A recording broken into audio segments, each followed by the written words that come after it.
નમસ્કાર, આપ જોઈ રહ્યા છો ગુજરાત ફર્સ્ટ. હું છું આપની સાથે વિક્રમ. સમાચારોની શરૂઆત કરીએ તો સુરતમાં મંત્રી પ્રફુલભાઈ પાનસેરિયાનો પ્રજાહિતમાં નિર્ણય. કામરેજનું કર્મયોગ કાર્યાલય આખી રાત ખુલ્લું રહેશે. સરથાણા કાર્યાલયથી ઇમરજન્સી પરિસ્થિતિમાં અહીંયા મદદ મળશે. ત્યારે પાણી ભરાવા પર તાત્કાલિક સંપર્ક કરવા અપીલ કરાઈ છે. મુશ્કેલીના સમયે મદદ માટે કાર્યાલય ખુલ્લું રહેશે. ભાજપ કાર્યકર્તાઓને પોતાના વિસ્તારમાં સક્રિય રહેવા સૂચના અપાઈ છે. ત્યારે જરૂરિયાતમંદ લોકોને તાત્કાલિક મદદ પહોંચાડવા અપીલ કરાઈ છે. સુરતમાં રેડ એલર્ટ છે વરસાદનું, રાતના 10 થી વહેલા સવાર સુધી. તો દરેક પરિવારજનોને વિનંતી કરું છું કે રાત્રે મેડિકલ ઇમરજન્સી સિવાય કોઈ બહાર ના નીકળે. પૂરા સુરતની તમામ કોર્પોરેશન ઓફિસો આખી રાત ખુલ્લી છે સેવા માટે.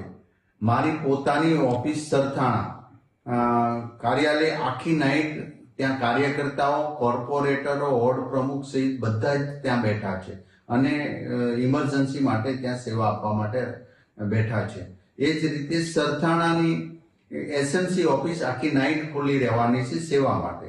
તો દરેક મિત્રોને વિનંતી કરું છું કે મગો, સણિયા, યોગી ચોક, પૂણા, કારગિલ ચોક થી આગળ મહાવીર ચોક, સીમાડા, સરથાણા અને કઠોદરા, આ બધી જ જગ્યા પર પાણી જ્યાં ખાડી છે, લક્ષ્મણનગર વગેરે, ત્યાં બધા જ કોઈ એમને ઓળંગે નહીં અથવા તો ત્યાં જાય નહીં.